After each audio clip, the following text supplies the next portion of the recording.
y le doy bienvenida. Hola, Sebastián, ¿cómo te Hola, va? ¿cómo va? Saludás y te presento. Sí. Buenas tardes a todas y a todos. Eh, Perdón por los minutos de demora. Ahora que no te escucho, Sebas. ¿No me escuchan? Yo te escucho. ¿Vos me escuchás, Sebastián? Sí. Bueno, ¿Lo no, es escuchan a Mauricio que Sebastián? tiene un tema. Sí, sí. O sea, el Ok, problema es mío, yo no está te mal mi No, escucho. no, es conexión. de Mauricio que no nos escucha. ¿El Bueno, resto si nos ustedes lo escucha? escuchan, yo no, pero no Sí, importa. sí, lo Ustedes lo escuchamos. escuchan. Sí, sí, Mauricio, sí. Entonces, Seguí, ¿por qué no lo Sebastián, escucha perdón. Sebastián? Bueno, es un A gran ver. honor estar aquí con ustedes. Eh, Ahora sí, gracias. ahora ¿Sí? sí, ahora sí, ahora sí. Ahora sí. Eras vos, me Bueno, parece, ¿eh? Era yo. adelante. ¿Ahí me escuchan? Sí, Sí, perfecto. perfecto, Sebastián. Bueno. Entonces, Mauricio, si querés abrir el acto o ya estuviste diciendo algo, Dale, bueno. perfecto, sí. Bueno, eh, en el, lo presento entonces a Sebastián. Sebastián es doctor en Derecho, es profesor rápidamente, profesor en la Universidad de Palermo y fundamentalmente en la UBA de teoría, en teoría del Estado, y yo lo conocí a Sebastián en otro lado, donde también es un especialista también, no solamente en teoría del Estado y en los temas que hablamos hoy, sino también algo muy extraño para mí, que fue esa especie de metodología de investigación, que es algo muy extraño, y realmente leí un libro que sacó él el año pasado, que se los recomiendo también, sobre metodología de la investigación, y que realmente hay poca gente que se encarga de esto. Está en la cátedra de Jorge Bercholk, además de la Universidad de Palermo, en Teoría del Estado, también en la universidad, en la UBA, haciendo unos cursos también de metodología de la investigación que son espectaculares.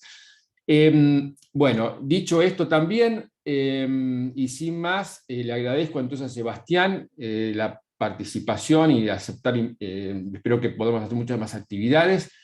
Y arrancamos entonces con nuestro tema, Sebastián, representación.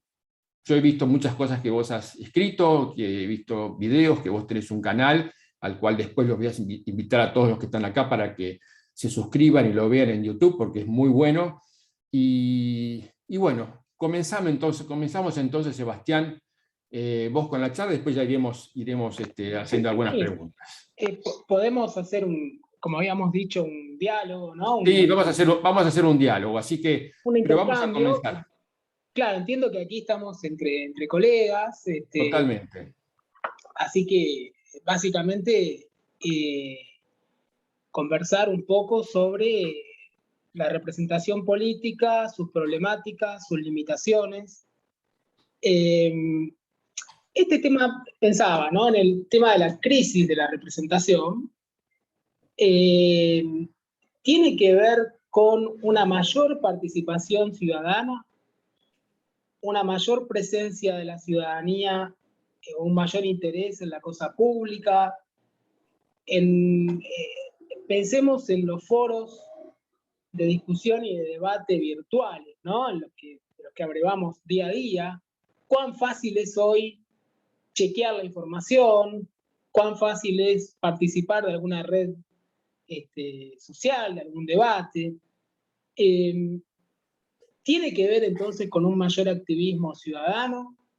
¿O efectivamente se trata de estructuras políticas que no dan una adecuada respuesta a múltiples demandas, fragmentadas, variadas, cada vez con mayor, digamos, énfasis y vehemencia en algunos casos? Yo te propongo, si querés, focalizar la cuestión en la puesta en crisis de la representación, porque si nosotros vamos al modelo constitucional de lo que es la representación política, es una visión muy restrictiva, propia del siglo XIX, podríamos decir elitista, y que tiene que ver con este principio del artículo 22 de nuestra Constitución, de que el pueblo, y por pueblo léase cuerpo electoral, no delibera ni gobierna, sino a través de sus representantes, por un lado. Y por otro lado, en virtud de la reforma constitucional de 1994, al establecimiento de los partidos políticos como instituciones fundamentales de la democracia, es decir, como aquellas instituciones o aquellas maquinarias electorales encargadas de justamente presentar candidatos en elecciones. Entonces este círculo que tiene que ver con el sufragio, la representación vía partidos políticos, y un poco es una lógica que se quiebra todos los días con estas activas participaciones de diversos colectivos y sectores sociales por distintos ámbitos. ¿En qué medida las instituciones dan respuesta a estas demandas? Como digo, que no todas pueden tener representación parlamentaria, no todas son receptadas por el discurso político, no todas están en la agenda política. ¿Cuál es el rol de los medios masivos de comunicación en esta cuestión? Y como habíamos hablado el otro día, Mauricio, pensar esta cuestión de la representación y su puesta en crisis. Cuando digo crisis no necesariamente estoy diciendo, hablando de un cambio de modelo de representación, sino la puesta en crisis de este modelo tradicional, democrático representativo vía partidos políticos que se supone que dan respuesta, que canalizan demandas y que proponen en base a esa canalización de demandas una oferta electoral. Este modelo un poco dogmático que es puesto en crisis, que es puesto en cuestión día a día con diversas problemáticas y con también el mundo digital, el mundo del Big Data, de los algoritmos, de la inteligencia artificial. Tenemos que actualizar, poner en crisis también los conocimientos previos, actualizarlos a las nuevas tecnologías. Entonces, pensar estas cuestiones teniendo a mano el resultado de la última elección, y bueno, proponer un diálogo, un debate, una discusión sobre si efectivamente están en crisis estas viejas estructuras político-partidarias, o en realidad no están en crisis, sino que están siendo desbordadas por un afianzamiento, una consolidación de la democracia, por un mayor activismo ciudadano que busca nuevas formas de representación, que en algunos casos se autorrepresenta. Así que bueno, ese es un poco el planteo general, Mauricio. Claro. ¿Cuáles son las formas tradicionales de representación o conceptos clásicos o básicos de representación que vos encontrás? Y la representación, como acabo de decir, en el formato constitucional, encauzada a través de partidos políticos vía sufragio. Entonces, si hablamos de las instituciones representativas tradicionales, tenemos que hablar de parlamentos, los poderes políticos del Estado, parlamentos, la institución presidencial, y como decimos, hay otra serie de representaciones, estructuras representativas que también están receptadas constitucionalmente, como la representación sindical, la representación de usuarios y consumidores, de organizaciones de la sociedad civil. Hay múltiples ámbitos de representación. El tema es que si hablamos de representación política, estrictamente hablamos de representación política, es la representación político-partidaria. La representación, es más, aquellas estructuras político-partidarias que justamente estas pasos tienen ese sentido, ¿no es cierto? Totalmente. Que justamente lo que hacen es encauzar la oferta electoral a aquellos espacios con mayor representatividad o con un piso de representatividad que elimina de la competencia a otras estructuras menores. Ahora, tendríamos que preguntarnos cuán accesibles son esas estructuras político-partidarias. O sea, las grandes maquinarias burocráticas, ¿cuán democráticas son? ¿Cuán permeables a la participación amplia, plural y, digamos, tenemos que pensar también, mirá, y les comento a todos, vengo de un curso donde quizás se integre en un ratito, tengo de alumna a una colega chilena, Carla Canelo, que ustedes saben que en Chile se permiten las candidaturas independientes. O sea, no necesariamente hay que estar afiliado a un partido, con una determinada cantidad de firmas se puede presentar una candidatura independiente. Bueno, y ella está luchando desde hace unos años por presentar su candidatura. No lo está logrando por el momento, pero lo que ella comenta es el descomunal esfuerzo que hay que realizar para, digamos, en términos organizativos, para obtener recursos no solo materiales, humanos, presencia territorial, bueno, múltiples variables y muy complejas que tornan a estos espacios que podemos denominar grandes maquinarias político-electorales, bueno, como lugares de muy difícil acceso para quien en algún momento se quiere lanzar a la vida política, a una participación política pasiva, es decir, una participación política que tenga que ver con ser elegido, no solo elegir, sino ser elegido. Tengo una pregunta, Sebastián. Vos fijate Sí. que yo en los últimos años siempre he pensado, siempre me ha parecido que el tema de la democracia, nuestro régimen, nuestro sistema representativo, en definitiva termina siendo, y dentro de los regímenes o dentro de las democracias republicanas liberales representativas, termina como sacando la política de juego y termina alejando a la sociedad, termina alejando al ciudadano de esa participación ciudadana, termina burocratizando en definitiva al Estado, y de esta forma todo lo que significa esa participación ciudadana o lo que significa bajo el manto del diálogo, muchas veces se esconde simplemente decirle, ¿sabes qué? Lleguemos a consensos, pero el consenso significa nada más acuerdos, pero sin, simplemente para decirle, bueno, acordamos, pero sin diálogo. Que en los extremos del otro lado se llega a decir que el consenso liberal es simplemente acallar la pluralidad de voces.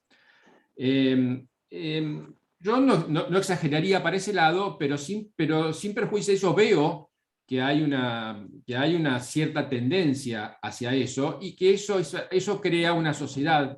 El liberalismo ha llevado a una sociedad apática, desinteresada por lo público, y eso lo veo como preocupante,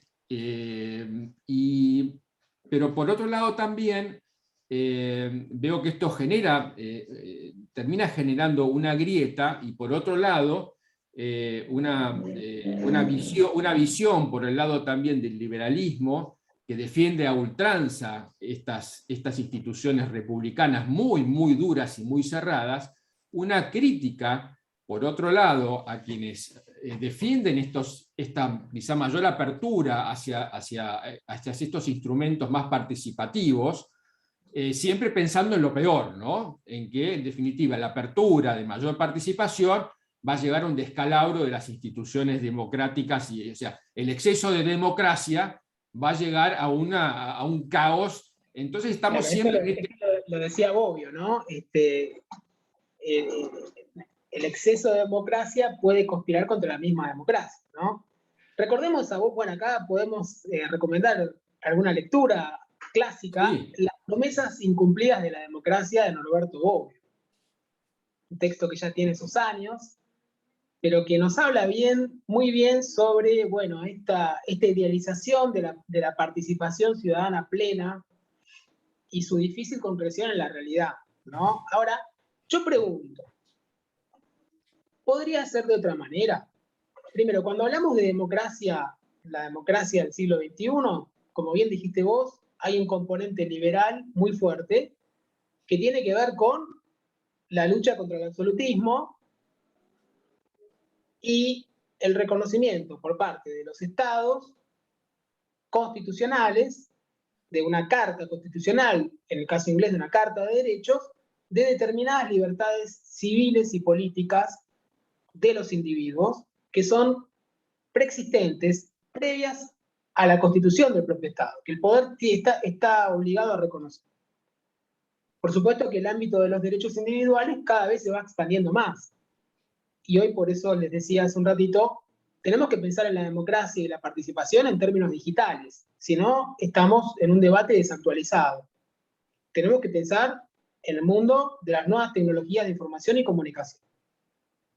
Y ese es un tema, Mauricio, que el profesor Berchol está impulsando fuertemente. Y estamos trabajando, hay todo un equipo de investigación trabajando en ese tema. ¿Cómo va impactando esa matriz de comunicacional y tecnológica en diversas cuestiones que hacen a nuestro objeto de estudio? En la comunicación política, en la relación entre Estado y sociedad, en el proceso eleccionario, etc. Entonces, el tema es, este es el componente liberal que hace al respeto de los derechos individuales. Como digo, hoy tendremos que hablar de derechos individuales en términos digitales, pero también pensemos en la expansión del estado de bienestar, ¿no?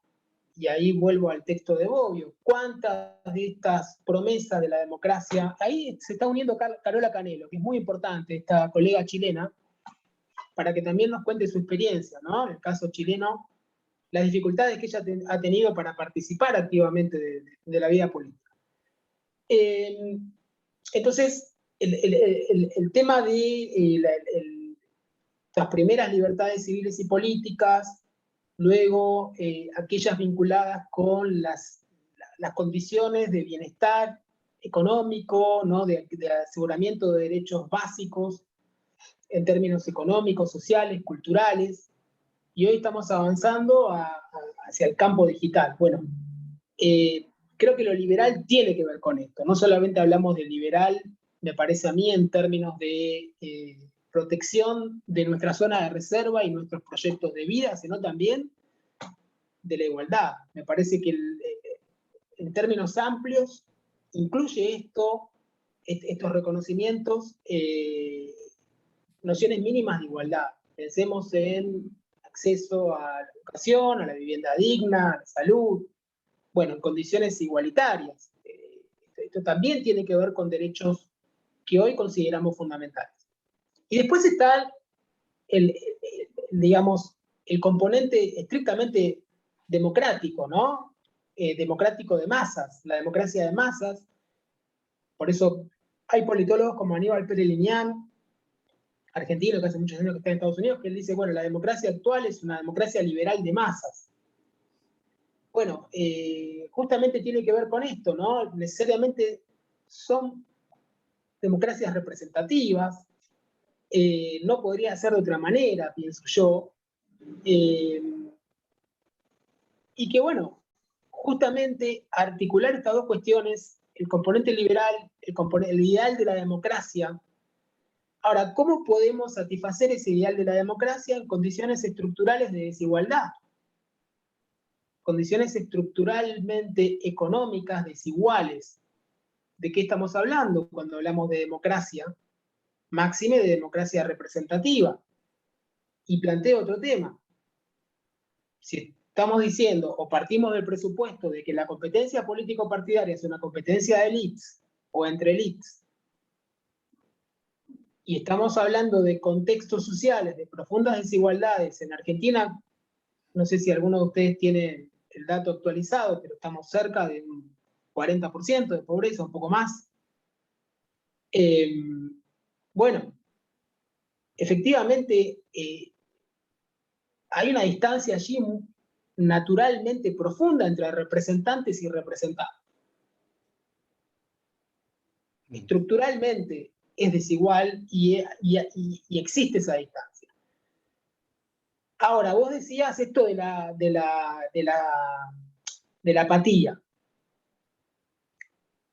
La crisis de representación me parece a mí que más que relacionada con la apatía, y acá tenemos a Carola, que gentilmente está presente, tiene que ver con lo contrario. El caso chileno es el caso de la eclosión social.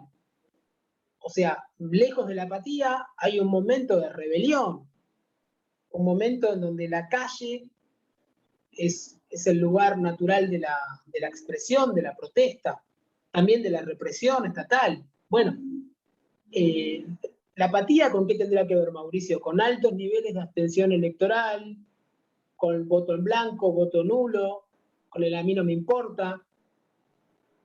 Y esto, digamos, son condiciones que más que de crisis, lo que permiten es digamos, una situación, digamos, de supervivencia de un determinado status quo. Justamente la crisis viene cuando se pone en cuestión un modelo existente. Me parece que hay dinámicas sociales, de nuevo, a medida que vamos consolidando el sistema democrático, esto se hace más evidente, donde hay colectivos que reclaman por nuevos derechos aún no consagrados o por la profundización de los ya consagrados, donde se utiliza a las redes sociales como foro de discusión, por supuesto el espacio público, donde hay una mirada más atenta hacia la gestión pública. Piensen ustedes en el caso, tomo como les decía el caso de las elecciones, el rol que jugaron los medios masivos de comunicación en la campaña política, en la campaña electoral, con la difusión de videos y fotos de la fiesta de Olivos. Bueno, me parece a mí que en la elección pasada, ¿se acuerdan? El programa Periodismo para Todos, de la Nata, digamos, hay determinada agenda mediática que tiene un fuerte influjo en lo que podríamos denominar opinión pública o público atento.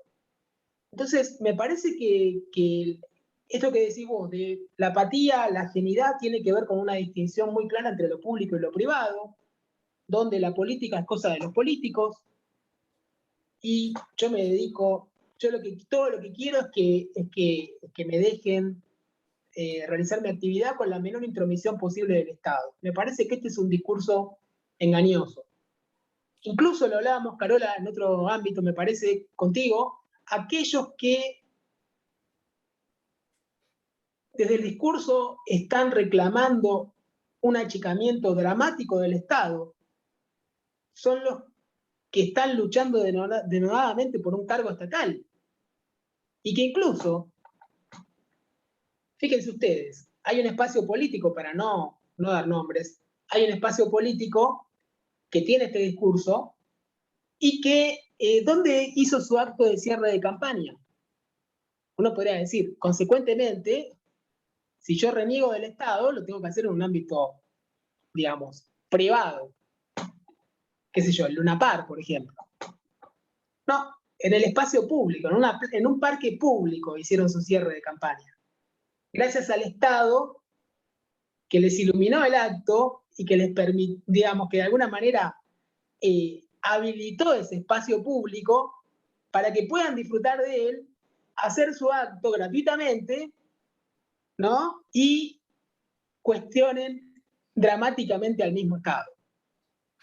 Quiero decir con esto, hay digamos, un desprestigio discursivo del Estado, de sus instituciones, y me parece que si analizamos profundamente la cuestión, el Estado sigue cumpliendo un rol central, el Estado y sus instituciones representativas, un rol central en su vinculación con la ciudadanía, en las demandas, en las pretensiones, y en la lucha, en la competencia por el poder, por supuesto, pero me parece que la pandemia lo que nos ha hecho ver a muchos de nosotros y nosotras es la necesidad imperiosa de que el Estado de que esté presente y de que nos dé respuesta.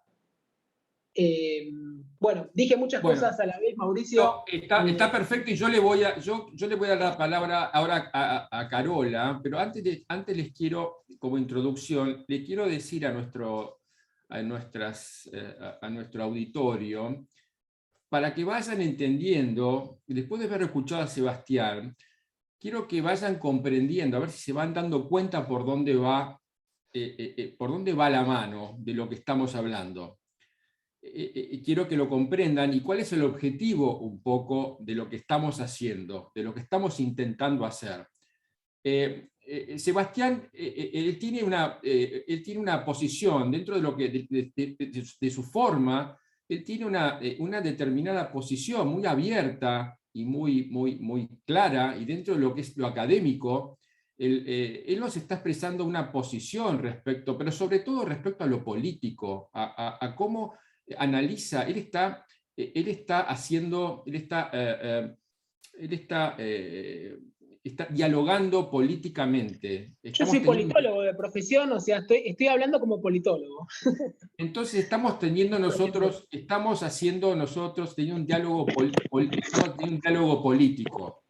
Esto es lo que estamos haciendo. Pero estamos teniendo un diálogo político porque como nosotros como seres humanos que tenemos dotados de palabra, y esto lo hemos visto en alguna otra oportunidad, Aristóteles en la política nos diferencia de los animales.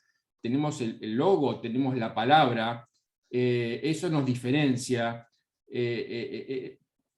Tenemos la palabra, que eso nos diferencia, podemos determinar qué es lo justo de lo injusto, es la palabra lo que nos diferencia, y esto por eso somos, esa capacidad de ser animales políticos, es la ciudad la que nos determina a nosotros, y somos seres políticos, todos nosotros los que estamos acá, somos políticos y hacemos política, y somos seres sociales y políticos a la vez. Podemos tener distintas concepciones de la política, pero no podemos rehuir de la política. Y entonces,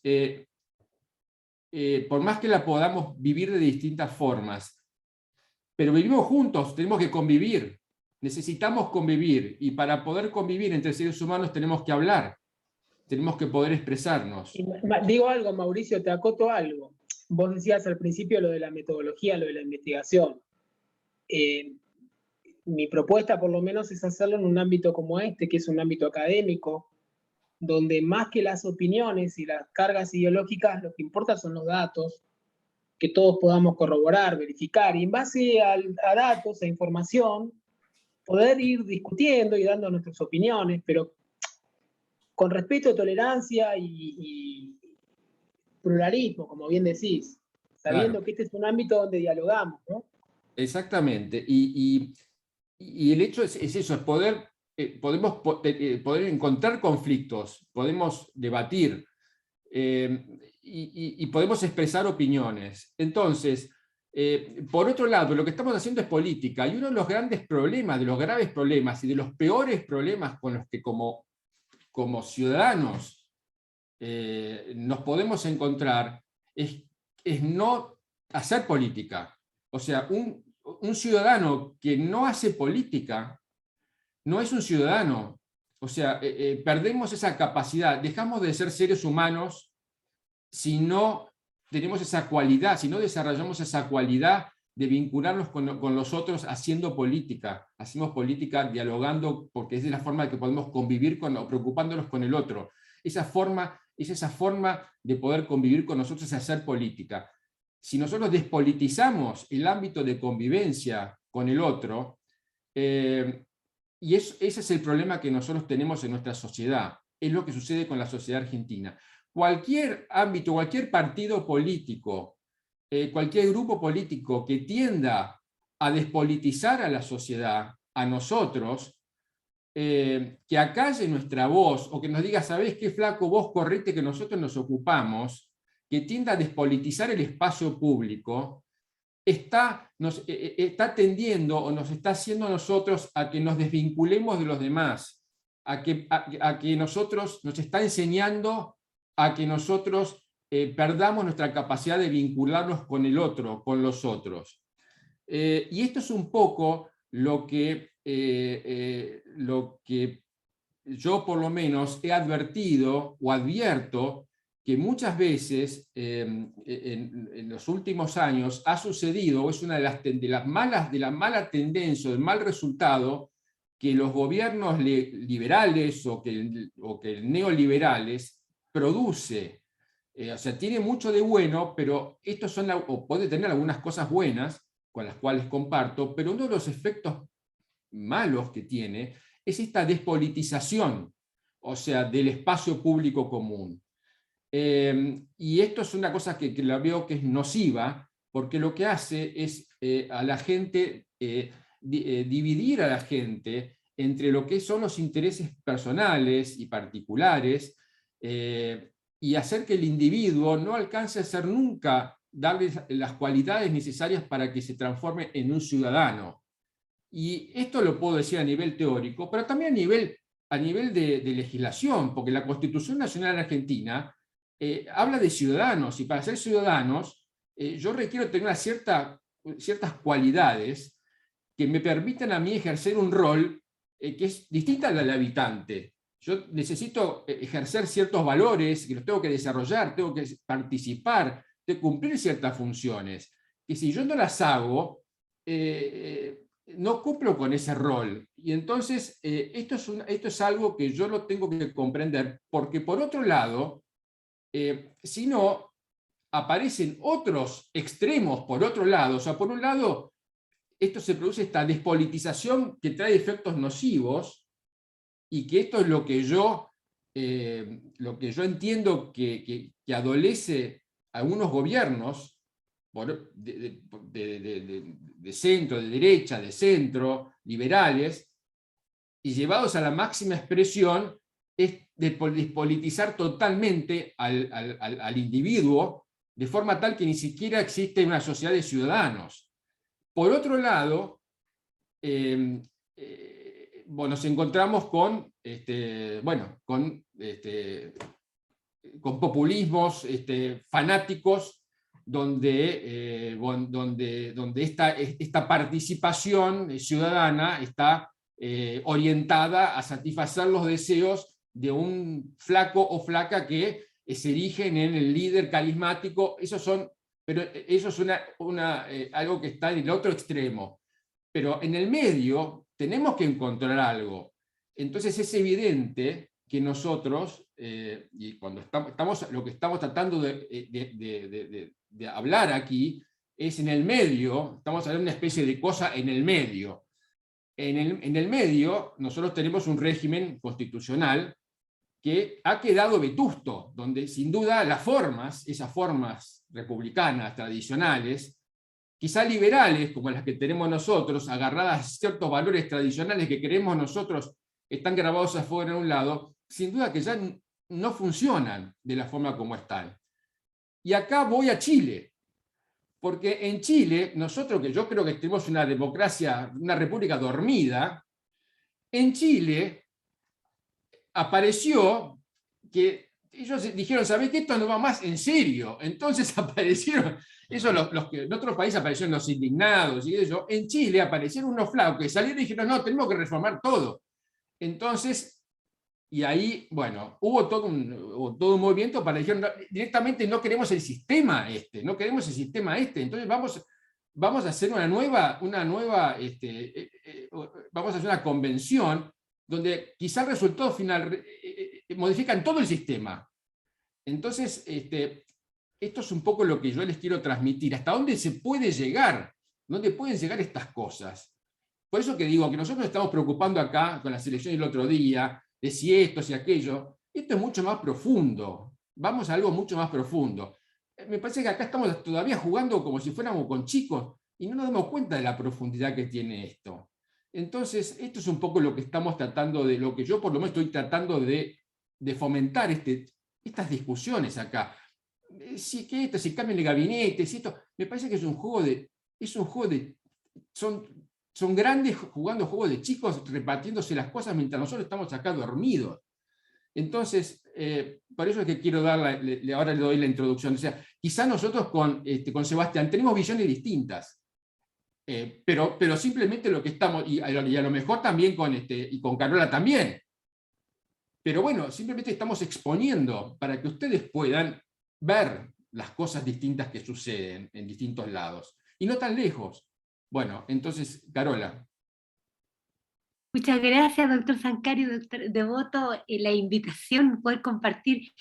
Mire, yo les voy a expresar, realmente es una opinión y dar alguna información que puede ser interesante.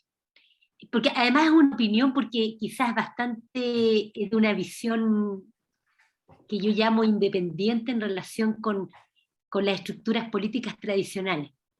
¿Por qué? Porque lo que he vivido en el último tiempo y un conjunto de personas en Chile que estuvo apoyando mi precandidatura presidencial independiente, que no logramos competir este año, pero que estábamos en ese camino, es que algunas personas ya tenemos una opinión de que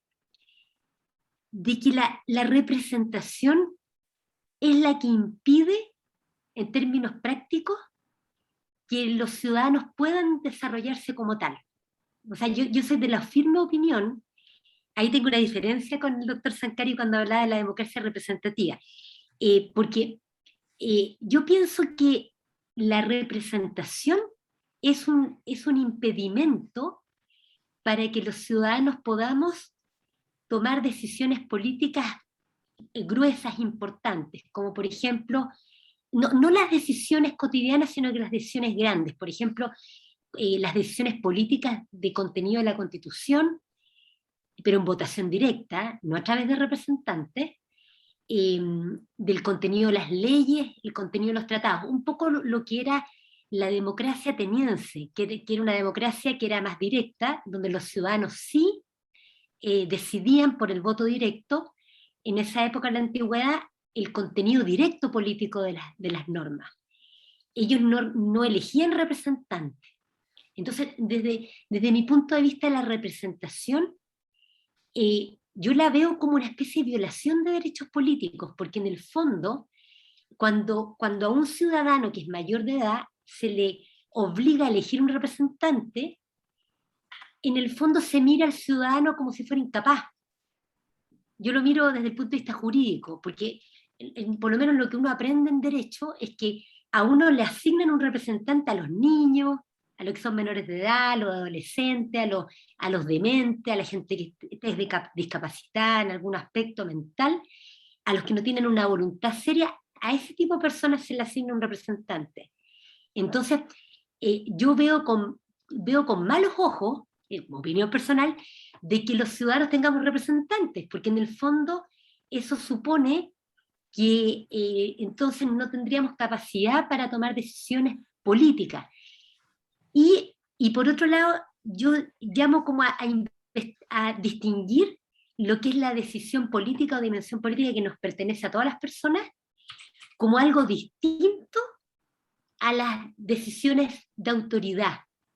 Yo ahí hago una distinción, porque, por ejemplo, pienso que cualquier ciudadano está capacitado, siendo mayor de edad, para poder tomar decisiones de poder en votación directa. Pero obviamente no todo ciudadano está capacitado para adoptar decisiones de autoridad, porque, por ejemplo, una decisión de autoridad sería la redacción de las normas jurídicas. No cualquier persona puede redactar normas jurídicas, redactarlas, hacerlas, las normas constitucionales. Los ciudadanos sí podrían votar decisiones políticas con respecto al contenido de una constitución, pero no redactarla, porque no tienen los conocimientos. Entonces yo hago esa distinción, yo veo con mucha dificultad que la representación pueda resolver los problemas, porque por lo menos la experiencia de vida que yo he tenido en Chile, y creo que fue una razón poderosa del estallido social de octubre del 2019, es que se produjo una especie de despertar en el pueblo, en la gente, de todos los colores, de que la clase política en el fondo no representaba ni una cosa, y que en el fondo no nos consideraran a nosotros, de que nosotros éramos excluidos, el pueblo era excluido, y que ellos estaban completamente apartados de nosotros. Y llegó a un nivel de maltrato por parte de los dirigentes políticos de todos los colores, un nivel de maltrato tan grande, o sea, fue tan... porque los chilenos, yo creo que ustedes conocen muchas personas de Chile, los chilenos en general somos un pueblo bastante sumiso, no somos un pueblo, a diferencia de los mapuches, pero el chileno es un pueblo bastante sumiso, bastante tranquilo, y que es capaz de aguantar mucho. Nosotros tuvimos 17 años de dictadura cívico-militar, horroroso lo que vivimos ahí, y después los gobiernos democráticos que hubo después eran con el mismo dictador en la comandancia en jefe del ejército. Ahora, Carola, ¿te puedo hacer una pregunta?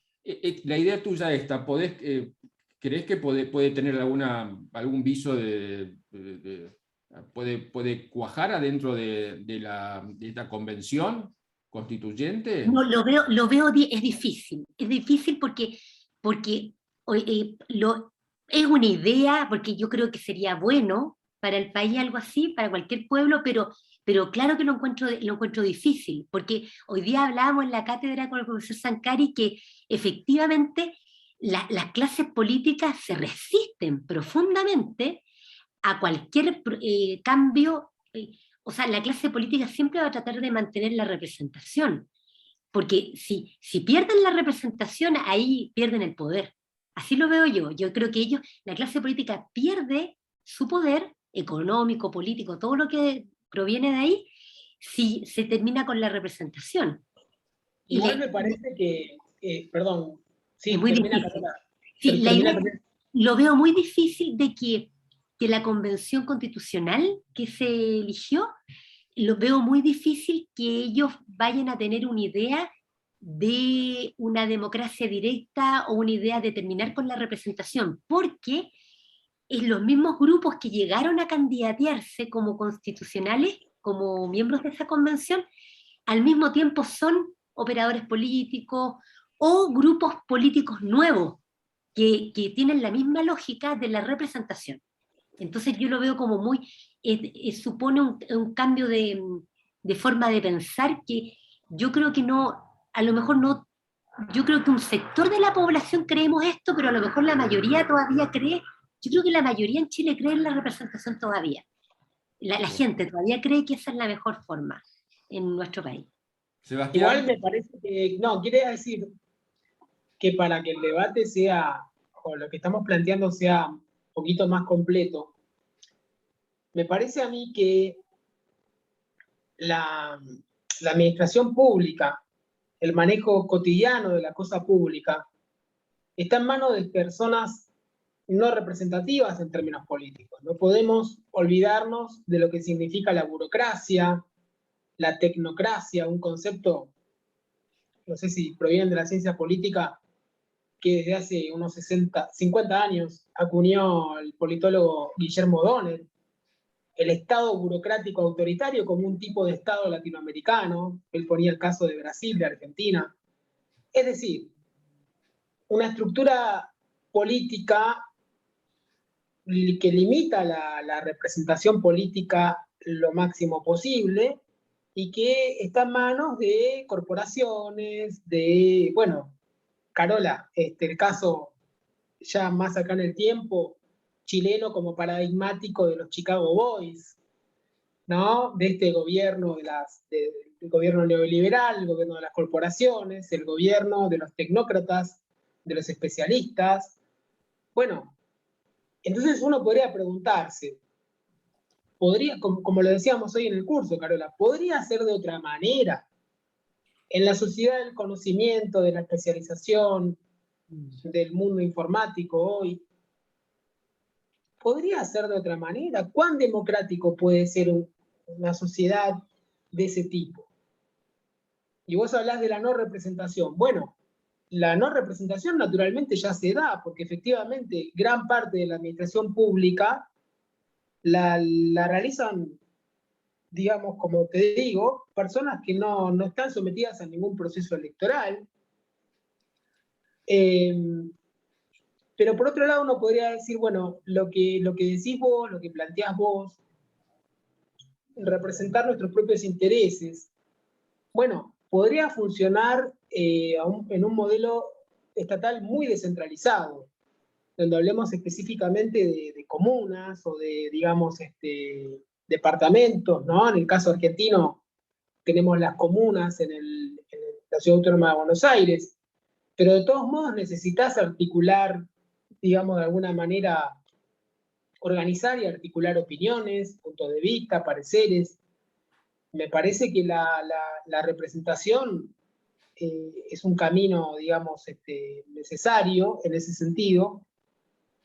Ahora, uno podría decir, de nuevo, cuando hablamos de representación, el quitar a la representación te deja con una realidad. Me acuerdo de un capítulo de Los Simpsons, Carola, que después te lo voy a pasar, donde dicen, bueno, en Springfield fuera los representantes. Y entonces está Bart Simpson y otro vecino ahí que tienen que manejar el manejo de la recolección de residuos de la basura, y terminan haciendo un desastre. El pueblo cree que se termina hundiendo, o sea, no saben dónde tirar la basura. O sea, el manejo del Estado puede ser autogestionado. El Estado, en cualquier nivel que lo piense, bueno, más a nivel nacional, pero si pensamos en un gobierno municipal, puede ser autogestionado, o necesitas de gente experta, idónea, gente experta en gestión pública. Bueno, no sé, te lo planteo. Y después, pensemos en las limitaciones de la representación política. ¿Qué poder de decisión tienen aquellos que figuran en la superficie, ¿no? Ante un electorado, los que se presentan a elecciones? O sea, ¿cuántos de aquellos, digamos, son los que efectivamente terminan tomando decisiones? Bueno, planteo algunas cuestiones. Yo voy a volver sobre nuestra representación tradicional, y pensando un poco en el ciudadano, en lo que esperamos nosotros de la representación, para ver si podemos aportar y mejorar un poco, y volver sobre el tema del Mauricio, espacio. una cosa te quiero preguntar. Vos, cuando decís ciudadano, ¿estás pensando en el habitante de la Villa 31 que no tiene agua potable? ¿O estás pensando en nosotros? No. Ojo, porque si no estamos creándonos una realidad que es muy restrictiva. Digo, pensemos el término ciudadanía en términos realistas y amplios. Dijimos que casi un 50% de la población está en la pobreza o bajo el nivel de la pobreza. Sí, tenés razón. ¿En qué pensamos cuando pensamos en ciudadano? Bueno, primero me tengo que agarrar de algo. Tengo que partir de algo. Entonces me agarro de algo porque si no, yo estaba leyendo hoy un libro, la contestación de una crítica que le hacían a Gargarella, y entonces él hacía referencia, se defendía diciendo que la teoría política, lo corría, Gargarella le hacía una respuesta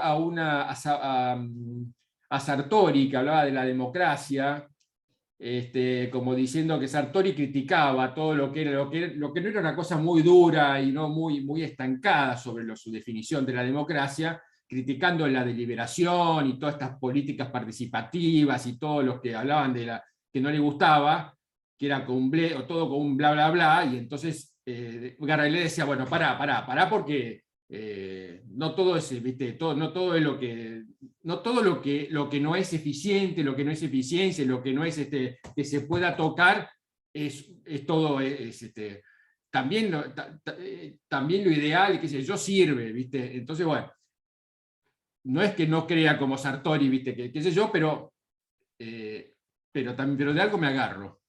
Entonces, cuando me tengo que agarrar de algo, lo que me agarro es de la Constitución. Y entonces, cuando me agarro de la Constitución, me agarro de la ciudadanía. Me agarro de los ciudadanos de la Constitución. Entonces, me agarro de los ciudadanos de la Constitución.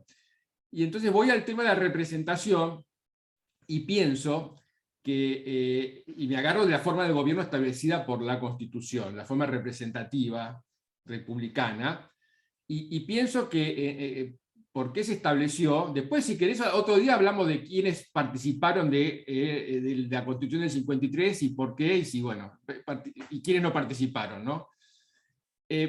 Pero Perdón, Mauricio, una nota al pie. Si vas a pasar mi canal, ustedes allí tienen 13 entrevistas a convencionales constituyentes del 94, de la Reforma. De la Reforma. El año pasado a vos te las pasé ya. Sí. Tuve oportunidad de entrevistar a Eduardo Menem, Graciela Fernández Meijide, muchos de los protagonistas de la Reforma del 94. Bueno, entonces, las instituciones entiendo que se organizaron, digamos, o la modernidad política, por decirlo de una forma, había instaurado la confianza en ciertos mecanismos que permitieran o que permitirían la convivencia de personas y pueblos así diversos, en virtud de una referencia así, digamos, universalista. O sea, las instituciones organizaron la confianza en el otro porque es parecido a la confianza en la ley que organiza la convivencia con otros, porque son en el otro porque es parecido a la confianza en la ley que organiza la convivencia con otros porque son diferentes, O sea, la confianza en el otro porque es parecido a la confianza en la ley que organiza la convivencia con otros que son diferentes. Ahora, otorgar la confianza en el otro, estamos hablando del ciudadano que quiere otorgar la confianza a otro solamente por ser similar, o que está esperando en el representante darle la confianza a otro y recibir y esperar de eso la confianza a otro solamente por ser similar,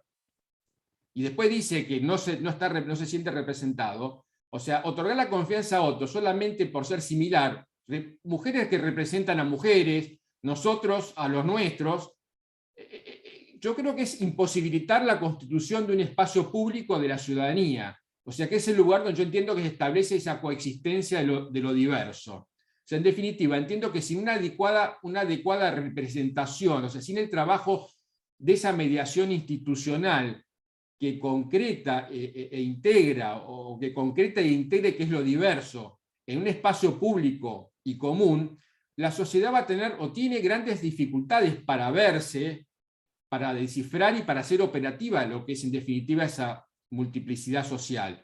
Y yo creo que eso es lo que nos está sucediendo como sociedad, porque creo que una sociedad solamente se conoce y actúa sobre ella misma representativamente. Nos encontramos creo que ante una ceguera de conjunto. O sea, la paradoja de una sociedad que cree conocerse en sus mínimos detalles, pero que no es capaz de concebirse colectivamente.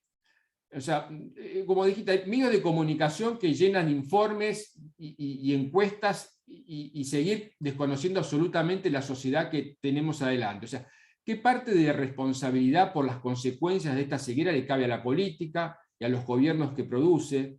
¿Cómo en tantas otras cosas también para la política vale el aviso de que la profusión de datos no sustituye la necesidad de hacerse una idea general? O sea, ver a los costados y organizarse coherentemente. O sea, yo propongo una teoría funcional de la ciudadanía donde el rol ciudadano implica el ejercicio de funciones que van en un doble sentido. O sea, siendo único el sistema o espacio en el que se dirime la vida ciudadana, pero que es un espacio público común, necesariamente entiendo que el funcionamiento depende del juego y equilibrio de dos elementos que actúan como dos caras de una misma realidad, o sea, derechos y deberes. Por un lado, aquello que se determine le corresponde al ciudadano como sujeto de derechos, al mismo tiempo su correspondiente acción ciudadana necesaria para garantizar y sostener el respeto de los derechos del otro. En este sentido, bueno, había un autor español que se llama Inirality, que decía que la conquista de los derechos incomoda siempre con alguna que otra obligación. O sea, el reconocimiento de la libertad de expresión, de la práctica religiosa, la diferencia cultural, de orientación sexual, lleva siempre un peaje que a veces cuesta pagar. O sea, siendo yo más directo y utilizando otra metafórica, las propias características del espacio público que sirve de campo de juego de la ciudadanía, que es diversa y plural, hace que el reconocimiento de estas múltiples diferentes reivindicaciones conlleve al mismo tiempo cierta resignación de cada uno. Todos tenemos que resignar algo. En este común campo de juego, creo que autolimitado por la pluralidad derivada del tipo de ciudadanía elegido y limitado externamente por circunstancias particulares del momento, creo que la resignación de unos y otros se traduce positivamente en el reconocimiento del derecho de otro. Con esto me estoy hablando en definitiva que la política, en definitiva que el representante debería tener la posibilidad de poder jugar, en definitiva, y poder, o el representado, tendría que tener una cierta autolimitación y darle la posibilidad al representante de jugar con los otros representantes para determinar en definitiva qué igual es lo mejor para ese espacio público común, donde en definitiva es imposible que todos podamos tener la satisfacción de nuestros derechos, porque en definitiva el espacio público común se construye, no es algo que está previamente dado antes de que nosotros. Sí, no, estoy de acuerdo, pero tengamos en cuenta esto, que hoy también lo hablábamos en la clase con Carola. De paso, digamos, aprovecho para lo que vos decís para hablarse de esta cuestión que tiene que ver con la competencia por el poder. No debemos olvidarnos de que la representación política, ¿sí? Es el resultado de un proceso electoral que implica la competencia por el poder, por la lucha por acceder a cargos públicos que significan ámbitos de decisión. Ahora bien, en ese proceso electoral donde los partidos políticos, en Argentina, que detentan el monopolio, y en Chile no, pero sabemos que sí, en la práctica, porque es harto difícil, digamos, cumplir con los requisitos. Entonces, esos partidos políticos son maquinarias electorales. ¿Qué quiere decir esto? Que tienen que elaborar un discurso de campaña apropiado para traccionar votos, para lograr la mayor cantidad de votos posible. Y esto lo que implica, por supuesto que estamos en el efecto centrípeto, ¿no? Digamos, en los espacios, digamos, que tienden hacia el centro, no estamos hablando de los arcos ideológicos, ¿no? Ni de la derecha fuertes o izquierda fuertes, sino que estamos hablando de aquellos espacios que, esos partidos de masas, que tradicionalmente lo que hacían era tener un discurso más bien moderado, licuado, lavado ideológicamente, poco comprometido ideológicamente para traccionar votos. A esto hay que sumarle la presencia de las nuevas tecnologías, esto que hace unos años se ha denominado como partido mediático, que tiene esas características de ser un partido de masa, pero que se sirve de estas herramientas, primero de los medios masivos de comunicación, hoy hablamos de nuevas tecnologías de información y comunicación, la plataforma digital, las redes sociales, para también elaborar, fíjense ustedes, el efecto. Cuando antes era un discurso lavado, o si se quiere, poco explicativo de lo que efectivamente se iba a hacer, y esto ya conspiraba contra el principio de la representación. Bueno, yo me identifico con determinado sector, represento a los trabajadores, represento al empresariado, represento al colectivo de las mujeres en tal o cual reivindicación. Bueno, este discurso de campaña, que poco comprometido, que buscaba incluir electorado, voy a representar las necesidades de la gente, ¿no? Esas cuestiones así de eslogan político o de eslogan de campaña. Las redes sociales lo que están provocando es una fragmentación del discurso, siguiendo con la lógica del poco compromiso. Esto no quiere decir que efectivamente lo que se dice en campaña luego sea lo que se va a hacer, lo que se va a instrumentar como política pública, pero sí decirle a cada uno más o menos lo que quiere escuchar. O sea, mediante estos mecanismos de, como todos sabemos, de algoritmos y de inteligencia artificial que pueden detectar específicamente, agruparnos en determinados colectivos, queramos o no, por nuestras preferencias, dejamos la huella digital, ¿no es cierto? Cada vez que entramos a una página de internet, interactuamos en una red social, ¿no? Vamos perteneciendo a distintas comunidades virtuales, ¿no? Determinados gustos por determinados destinos turísticos, por determinados productos y servicios, por determinados likes o me gusta que le damos a publicaciones X. Bueno, este tipo de información unida con nuestra información bancaria, nuestra información personal, nuestros estudios, todas esas inteligencias artificiales al servicio de elaborar un mensaje parcelado para cada grupo. Esto también, esta sofisticación del discurso político, no para mejorar la representación, sino para efectivamente procurarse votos, ¿no es cierto? Es una nueva modalidad de, digamos, oferta electoral que poco tiene que ver con esto que decís vos. O sea, Bueno, si efectivamente vamos a ser fieles a nuestro público representado, vamos a querer representar un sector, tenemos que sectorizarnos, tenemos que radicalizarnos en un punto. Tenemos que parcelar nuestro discurso y no vamos a tener chances serias de convertirnos en serios candidatos para disputar el poder. Para disputar el poder tenemos que, de alguna manera, ahora vos podés decir, no, bueno, fíjate el caso de Trump o el caso de Bolsonaro. Bueno, son, me parece a mí, ejemplos ya en retirada. Hoy a lo que estamos asistiendo es a un discurso de nuevo de la moderación, de la fragmentación, en términos de cada uno lo que quiere escuchar, del poco compromiso, y a la hora de las políticas públicas, otra es la realidad. Decía un político argentino, si yo hubiera dicho en campaña lo que iba a hacer, no me votaba nadie. También tengamos en cuenta eso. ¿Cuán realista es pensar que voy en campaña a decir efectivamente al sector que voy a querer representar o que efectivamente con el que tengo compromisos en términos económicos, ideológicos, de pertenencia?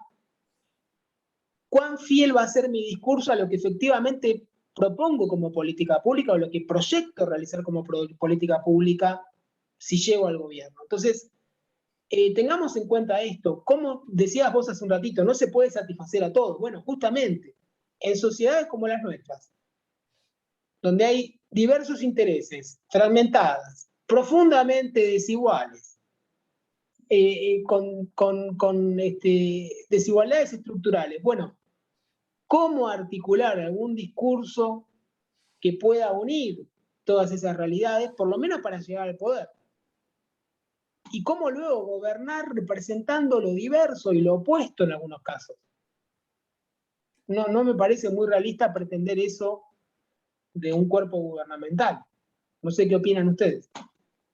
Bueno, yo creo que ya estamos con el tema del horario, ¿no? Lorena, me gustaría ver así es. alguna pregunta de nuestro, a ver, de nuestra gente, porque ya estamos, si no, y después si no seguimos hasta la 10 de la En el noche. chat no tengo ninguna. He Bueno. hablado con un par de personas, pero por otros temas. ¿Alguien tiene ganas de decir algo, de hacerle algún comentario? Porque después esto, si no, la seguimos.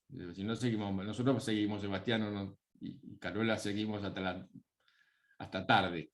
Pero ¿alguien quiere hacer algún comentario? ¿Tiene ganas? En el chat no hay nada. Si alguien quiere, puede escribir en el chat o levantar la mano. Sí. Una o dos preguntas y después cerramos, porque si no...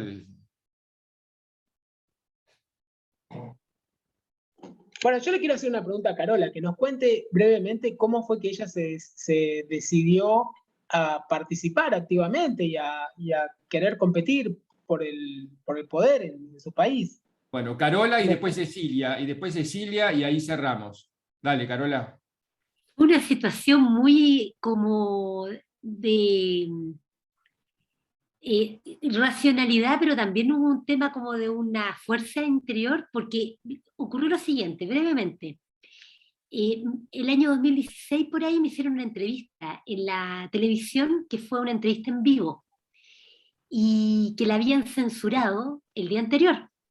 Y finalmente el canal de televisión dijo, ya la vamos a entrevistar, a pesar de que me habían censurado el día anterior, me entrevistaron, y hablé en la televisión sobre todo el problema educacional que hay en nuestro país, que acá en Chile las universidades estatales cobran un poquito menos de $1.000 mensuales por estudiar. O sea, acá el abuso es terrible.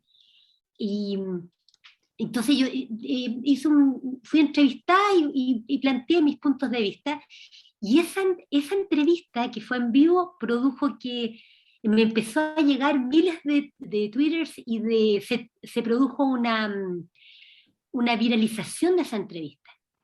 Entonces me empezaron a llegar miles de correos electrónicos, incluso destruyeron la casilla prácticamente, y en Facebook con personas chilenas diciendo, oye, interesante su punto de vista, usted podría ayudarnos, tenemos este problema. Entonces eran miles de emails con problemas de salud, miles de email con problemas de educación, miles de email con problemas de vivienda, o sea, eran puros problemas de derechos fundamentales, y que tenían que, y me decían, ¿por qué usted no se presenta a presidenta de la República, alguien que sea independiente?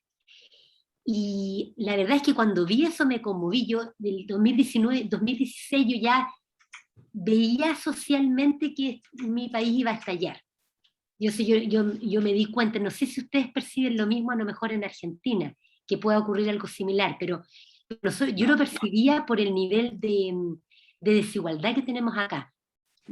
Aquí el nivel es grande, y el nivel de conducta abusiva que tienen las autoridades, entre comillas, con la forma que tienen de actuar frente a la gente es bien fuerte, y se produjo, bueno, entonces inicié esto con el apoyo de muchas personas, pero inmediatamente empezaron los operadores de partidos políticos a filtrarse en mi campaña que era voluntaria, sin partido político y con recursos propios.